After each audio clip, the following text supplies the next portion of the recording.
pour particularité de s'adresser à des internautes qui recherchent une information, un produit, un service sur Internet. Cette démarche active et volontaire, proactive de la part des cibles, les rend particulièrement réceptifs au message. C'est ça qui est important de comprendre. L'internaute fait la démarche d'ouvrir son ordinateur, d'aller sur un moteur, Google, Yahoo, MSN, ce que vous voulez, Live plutôt maintenant. Il va taper une requête parce qu'il recherche une information. Les objectifs sont assez multiples en fait. C'est l'avantage de cette technique. Ils permettent d'assurer une visibilité à son site internet. C'est la fonction de base. Le fait qu'on puisse vous trouver, c'est ça la visibilité, hein, c'est le fait qu'on puisse vous trouver. Ça permet de générer un trafic qualifié, parce qu'en effet, après la première étape qui est je vais sortir sur ma marque, la seconde étape c'est souvent je veux sortir sur un mot ou une expression clé définie. Par exemple, achat voiture Clermont ou achat voiture d'occasion, ce genre de choses, voilà une expression. C'est la deuxième étape. Bien sûr, le dernier niveau, c'est la prise de contact. Générer un contact, quel que soit le contact, une vente au mieux, bien sûr, une prise de rendez-vous, parce qu'il ne faut pas oublier tout ce qui est un petit peu professionnel, où là, on va surtout essentiellement proposer un catalogue de services, puis ensuite demander un rendez-vous physique ou téléphonique avec son internaute. Il y a deux grandes familles. Vous avez la famille du référencement organique, qui provient de l'organe du moteur, en fait, si vous voulez, qui provient de son algorithme, et vous avez le référencement payant. Les termes utilisés très souvent sont celui de lien sponsorisé, de référencement manuel ou de référencement naturel pour tout ce qui est le référencement organique. C'est la même chose. Référencement manuel, organique ou naturel, c'est le fait de sortir, on va dire, de manière gratuite dans les moteurs. Le référencement payant, c'est le fait d'acheter un mot-clé. Le premier, c'est le référencement naturel. C'est très souvent, une fois que vous avez créé votre site internet, on vous a proposé d'aller vous indexer, d'aller vous soumettre au moteur. On vous a dit ce qu'il faudrait, c'est quand même que votre URL, vous alliez sur le moteur Google, moteur Voilà, Yahoo, et que vous puissiez un petit peu inscrire, dites j'existe. En fait, le référencement naturel, ce n'est pas uniquement le fait d'être indexé par un moteur de recherche, c'est également le fait d'être positionné. Il y a une grande différence entre l'indexation de son site, la présence de son site dans un index, et la position du site dans l'index.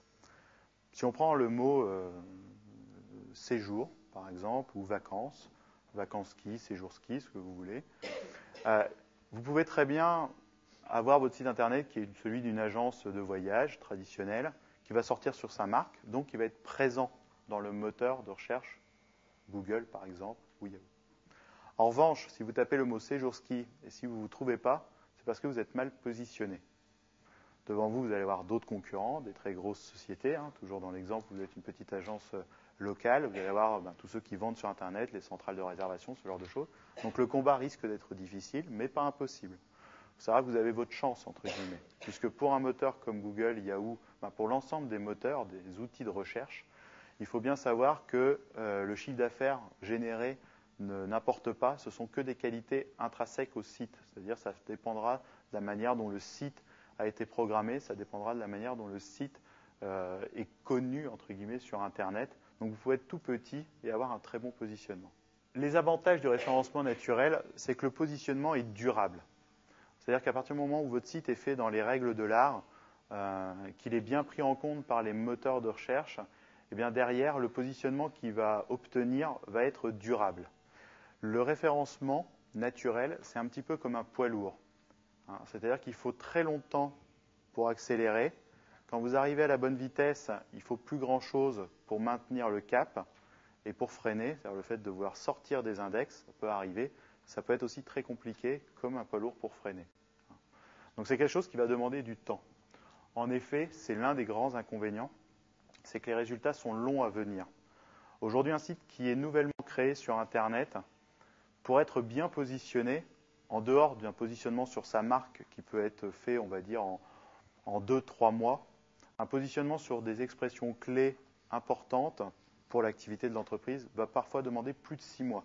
Au niveau financier, l'avantage, c'est que le coût au contact, c'est-à-dire le coût au visiteur, est extrêmement bas, puisqu'un site qui est arrivé à maturité au niveau de son référencement, quand on voit le coût, on va dire, humain, temps passé, par rapport au nombre de visites que ça génère, on va être en dessous parfois, très inférieur à 1 centime d'euro hors taxe la visite. Donc c'est relativement faible.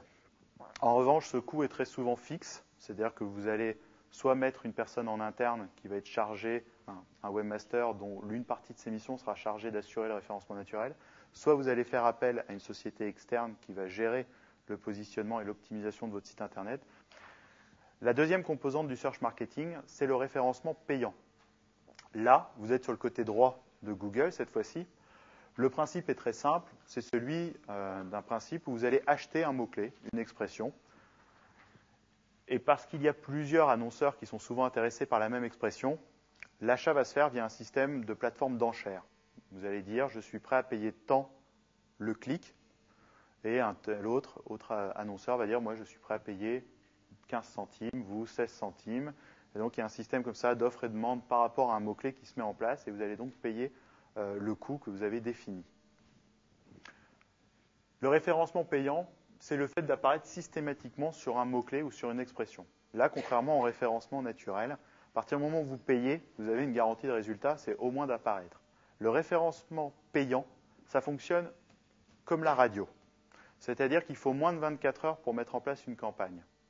C'est très très important dans justement le cas d'un lancement d'un site internet ou alors pour promouvoir une offre un petit peu sur une période très courte.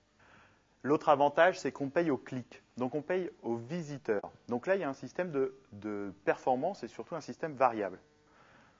C'est vous qui fixez le coût au clic. Vous dites, moi, je suis prêt à payer le visiteur sur mon site 10 centimes. Si dans la journée, vous gérez 1000 visites, ces 1000 visites viennent du référencement payant, ça vous aura coûté 100 euros. Le gros problème, c'est que justement, vous ne savez pas véritablement combien vous allez générer de visites.